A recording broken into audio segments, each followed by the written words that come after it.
For a great cup of joe, there's one thing you should know. Your morning brew can also be playful. Buff Boy Brewing guys make the temperature rise, and you surely feel naughty when you swallow our coffee. If you want some real heat, give your mouth a fine treat. You will want some more, rest assured. Buff Boy Brewing, you can't get enough of.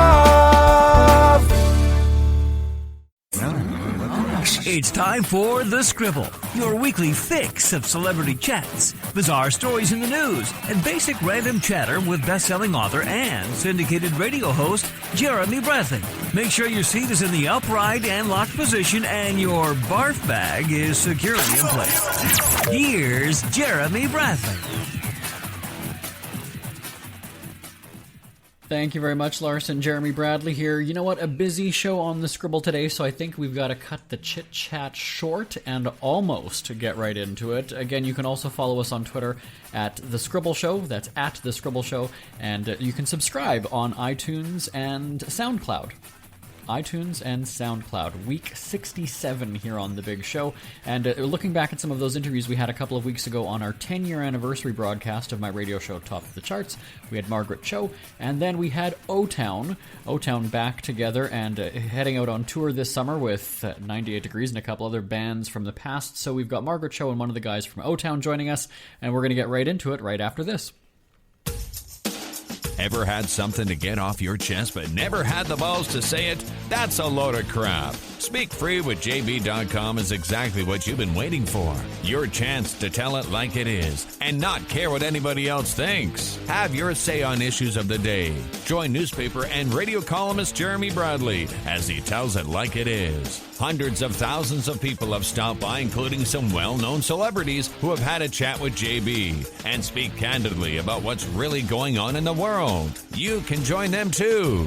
Have a rant or a rave. Be brave and head on over to www.speakfreewithjb.com now.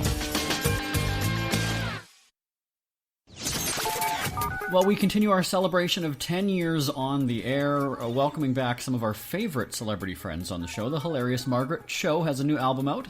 It's called American Myth. She's joining us on the line. Hi, Margaret. Hi. How are you? I'm doing great.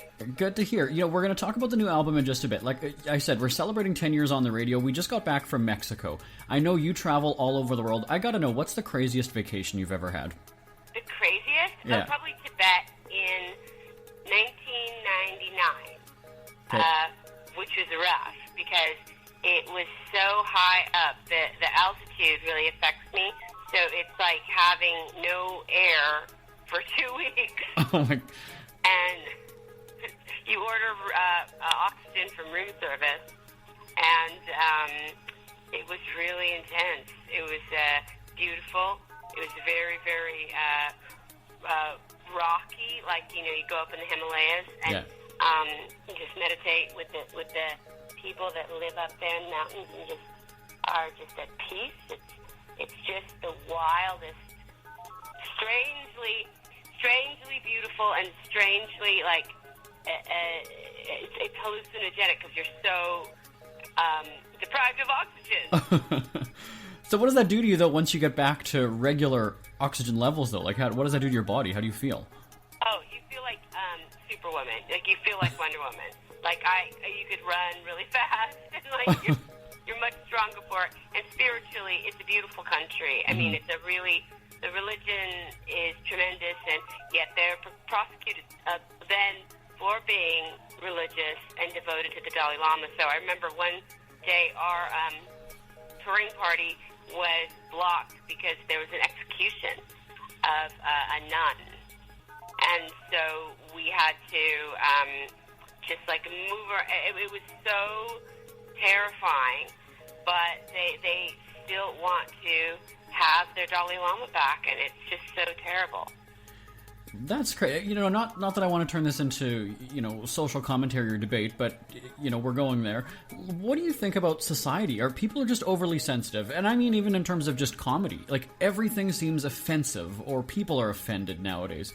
What's your take on that? I think it's just that people are kind of waking up to the idea of speech having a lot of power, and negative speech, hate speech, having a lot of incredible power, which is a good way to wake up to what's going on. We're living in crazy times now. Also, everybody is able to voice their opinion through social media, so maybe people felt this before too, but we're hearing a lot more of it.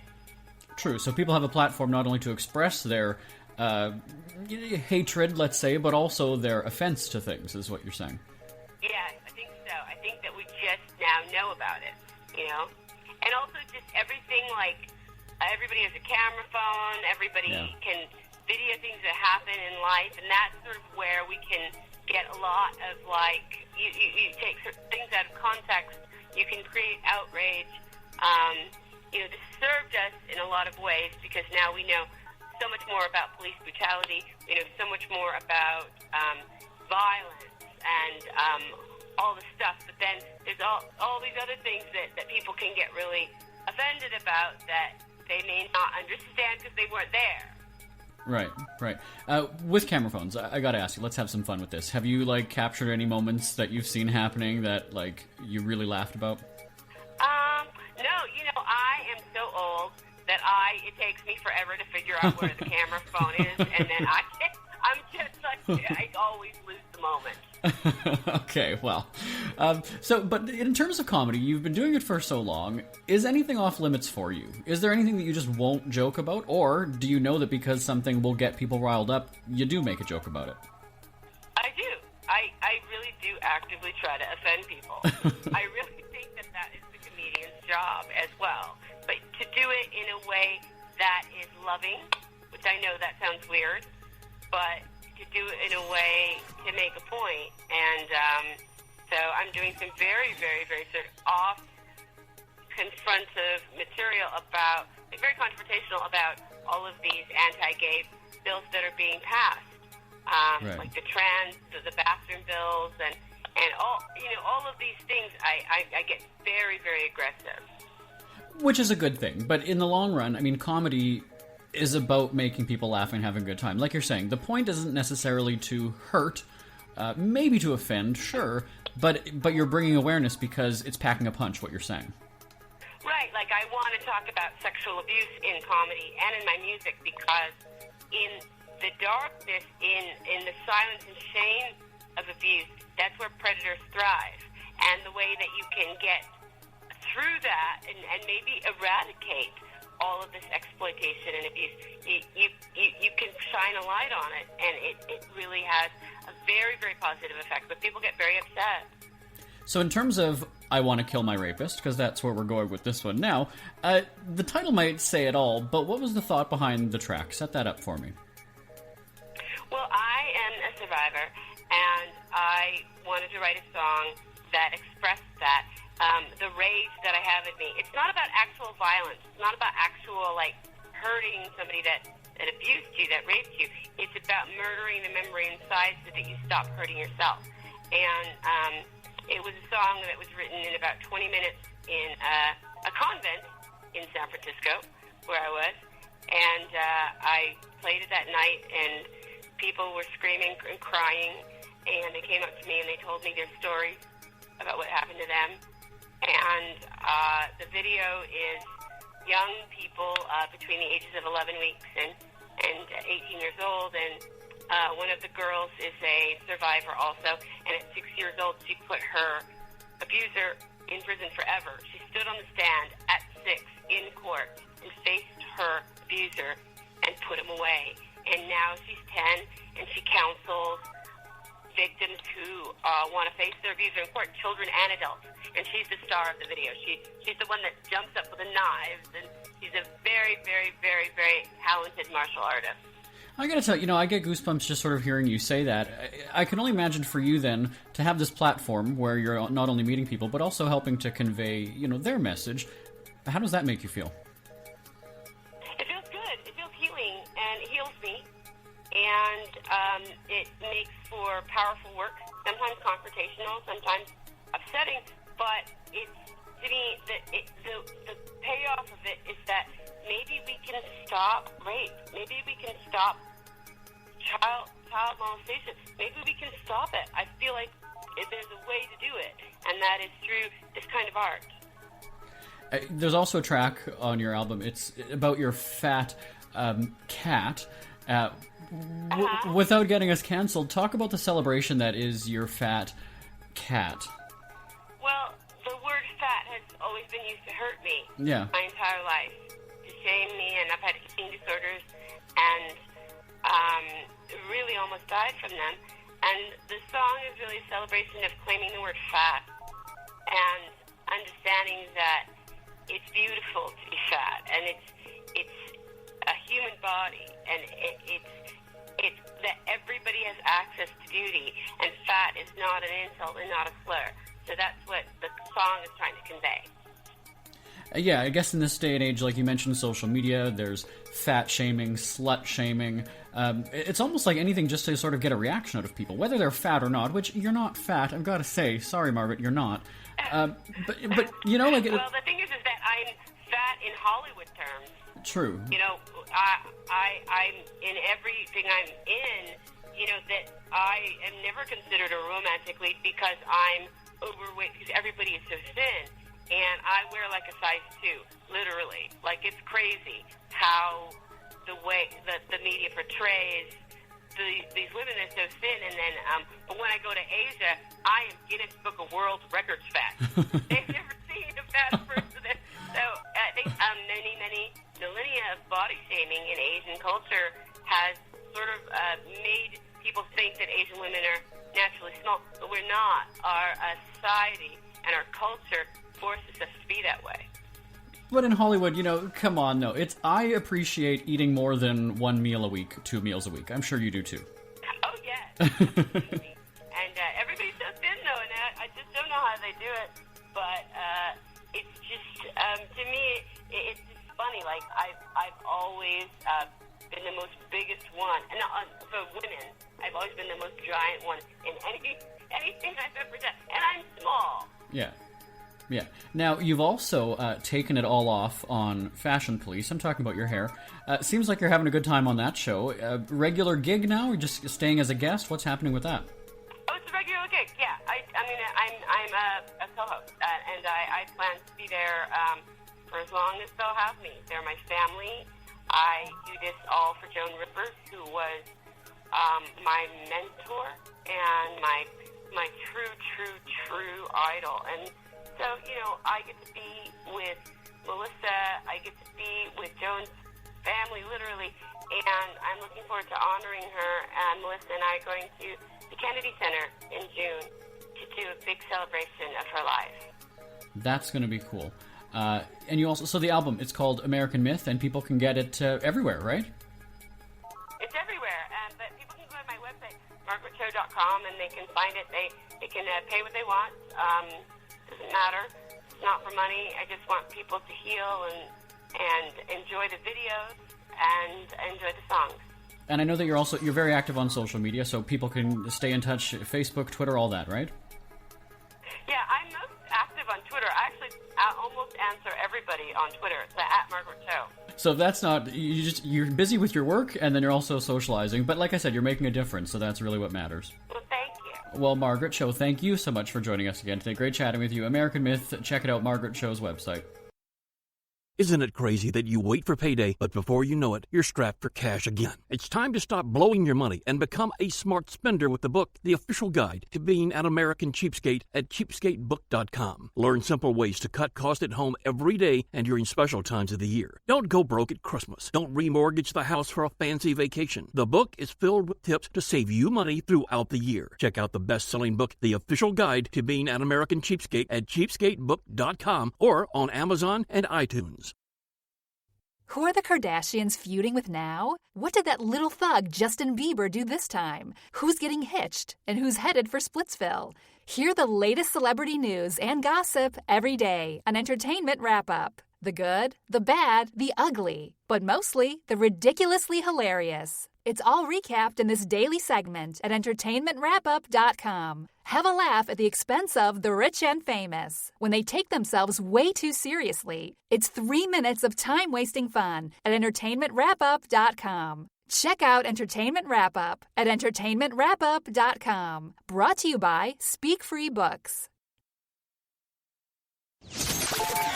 Well, you might recall the group O-Town from the ABC show Making the Band. My God, I feel old just saying that. I was a teenager when it was on, and the group back together, heading out on the My 2K tour this summer with our friend Nick Lachey and 98 Degrees. A few other artists joining them, so we've got Jacob Underwood joining us on the line. Hey, Jacob. Hi, how you doing, man? Good, thanks. How are you? I cannot complain, thank you.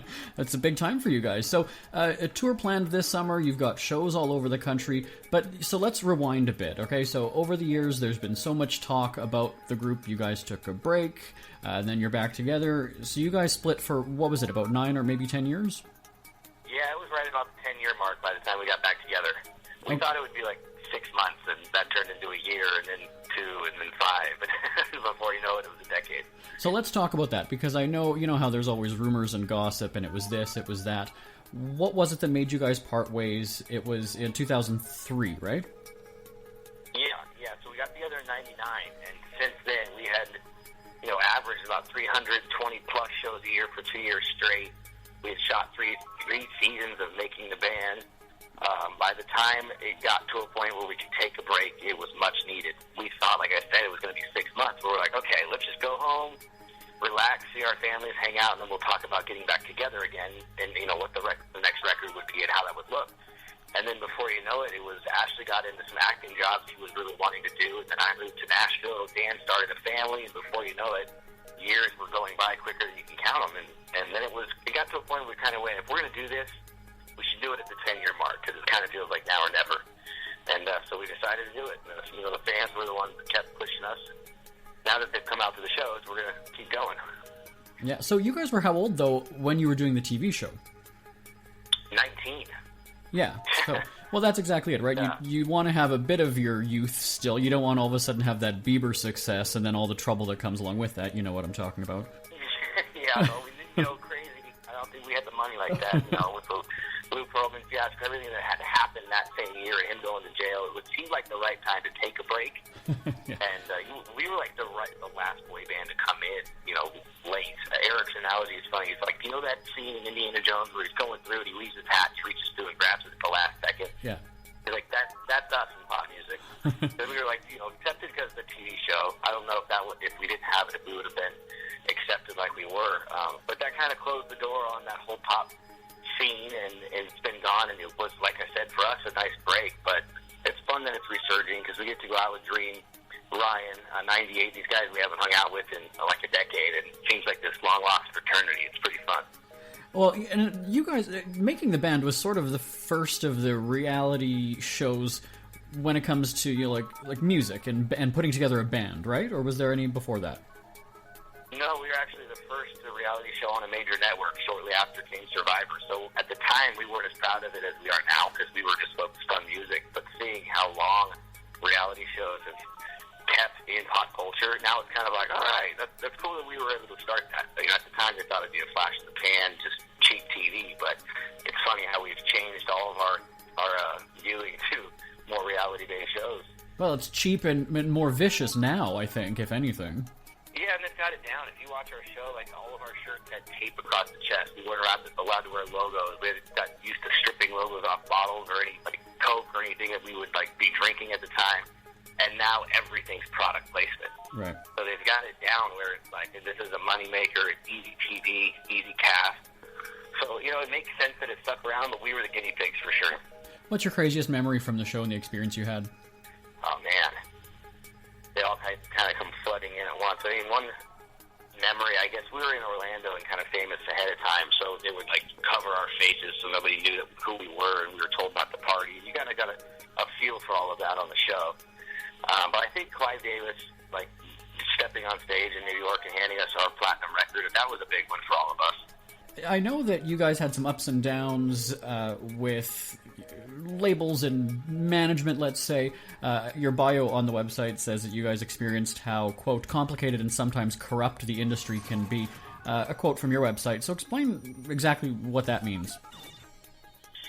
Well, it's no secret that we were in business with Lou, and we had all the warnings in the world, and our contracts are actually fine. I teach this to a lot of kids and bands now that, your contract can be fine, but it's still only as good as the people involved. So you got to really surround yourself by positive people and honest people. And a lot of the stories, the same old story, where the money would go to Lou Pearlman, and he would say, "Sue me for it," and that was like his favorite line. So even if you earn the money, it doesn't always mean it reaches your bank account. So I guess that's the corrupt side, is just really seeing what they're willing to do to take every penny away from even stuff that they've already made enough. Like his chunk would have been enough. And I always look back at Backstreet, NSYNC, Britney, his take in those three bands. If he would have been fine living within his means, that's a pretty good accomplishment on its own right. Mm-hmm. But to be greedy enough to go do Ponzi schemes and then use that success to steal and gain people's trust, like, it's pretty corrupt to me. I love that Hunter Thompson quote about the music business. I think he says it perfectly. Let's talk in general terms then, not naming people. So do you think that happens because it's young kids that are involved in show business? Do you think it's maybe that parents are inexperienced when it comes to legalities of show business? Why do you think it happens? Both of those, of course. It's a struggle now, I guess, in pop music especially, but you see it in all facets now, that these artists get picked pretty young and groomed for years and years before they're developed enough to really show what they're capable of. And a lot of times they're in the right scenario. I mean, a lot of artists we work with Clive Davis, so the artists would just praise him about what they were able to accomplish in six years of development. Mm-hmm. But it's a very, common story that a lot of the kids, like you mentioned, kids who are parents, uneducated, aren't really sure what the right step is, and they just want to be able to help their kids. So it's not something they're doing just to say, I'm willing to sell out. A lot of them have their best intentions, but if you just don't know what you don't know sometimes. Right. Okay, so let's now jump to that time where you guys were taking a break from each other as a group. Everybody was, doing their own solo projects. You said some, starting a family, whatever. When you get back together after all that time, what was that like? Was it like no time had passed, or was there a struggle now because you're -1? Ashley is now doing his half-naked tweet pic thing. We know that.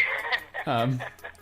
So we try not to be distracted by that, but it was like getting on an old bike that you had ridden before, but it's been a long time, because we got in the studio and it was more about, we'd all gone different places, so trying to find the unity again, and what does our band sound like? We don't want to just sound like we're supposed to, or what people would expect. Let's really put our minds together, let's write some songs, let's create some tracks that really speak for us, where we can find a happy medium, because we're all so different.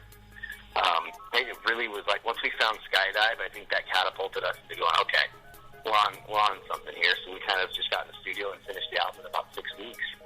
I finally got to see what we'd be up with, what we'd be capable of doing with our left up to our own devices, because we picked our producers. If we didn't write the song, we did 60% of the writing on the record. A few songs that we didn't, we fell in love with so much that we handpicked them, edited, produced, did the artwork. So it feels good to be able to take what we've learned from Clive Davis and doing the show and be able to apply it in the new records.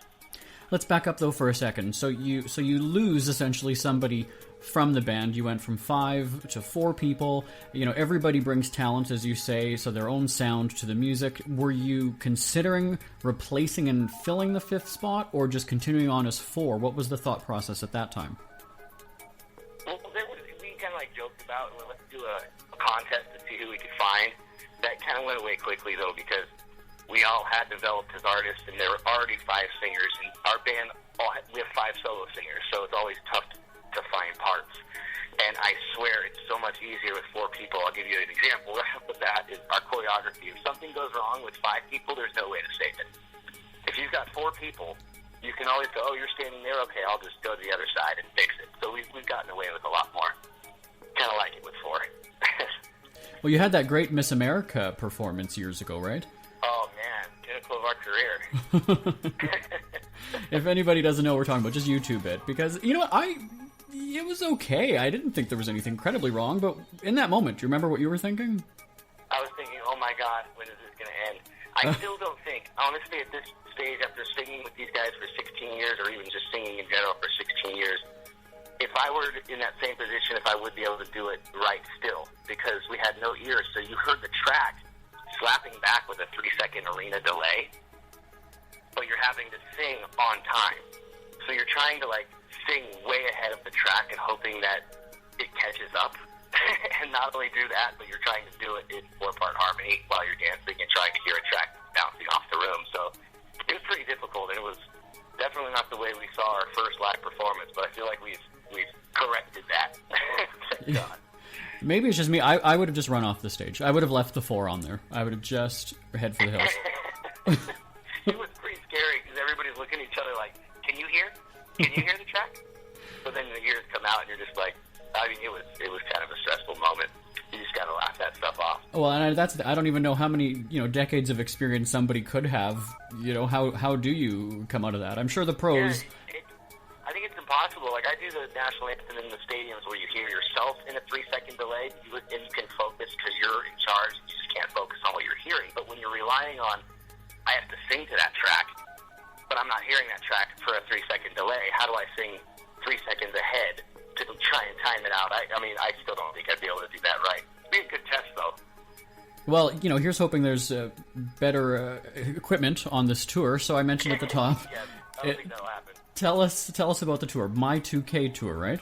Yeah, I mean, we are going all out 90s for this one. Trevor couldn't be happier. He's pulling out all of his Fresh Prince clothes and all his 90s neons. But it's like it's kind of this old fraternity. We hung out with Melissa from Dream the other night, just kind of rehashing. They were 16 at the time, so it's fun. They're bringing their kids and their husbands. Like, it's a family event on there. I was laughing. I'm like, you guys got the family wagon, and we got the party bus, because 3 of us are still single, and we're with Ryan. So I'm sure it's going to be a weird dichotomy on the road, but it's going to be a lot of fun. TMZ, I believe it was last week or 2 weeks ago, mentioned your rider that you guys have. So people might not be familiar. This is sort of, I'll editorialize. It's sort of the list of demands that an artist or a group has. So TMZ listed some of those items. Do you want to just tell everybody what you guys require? Well, I mean, like the simple, normal water and cheese plate, and then we get 24-pack of the most popular local beers. I love the assortment of local beers is like my thing. And then Trevor gets all the liquor and mixers, and then there's it's kind of weird. Go on. Well, black socks. I mean, that's not weird, because every night you need new socks. Right. But then we got the Nintendo 64. Yeah. Because some guys are just addicted to GoldenEye still. Mm-hmm. We've got a kitty litter box filled with kitty litter and fresh cat food. Right. For the strays that we pick up along the road. I don't think that's too much to ask. No, back scratcher. Back scratcher, and not the crappy kind. Like, I wanted the real kind with the fingers, like the old hand kind. Right. I don't want them to get cheap and get the fancy kinds. They don't work as well. Let's go back to the cats for a second, because you're talking to an animal lover here. So explain to me what you guys do. Tell me the animal connection for when you guys tour. Well, we're animal lovers, for one. And Eric has a hard time saying no. I don't know how much I can say past that. Okay. Let's be clear. It's to animals. Yes. Okay. Exactly. All right. Well, we're gonna get a whole bunch of tweets on that one. So on the tour, then you guys are performing some of your old stuff, new stuff, because I know you put out an album a couple of years ago. Are you working on any new music? So what's happening now?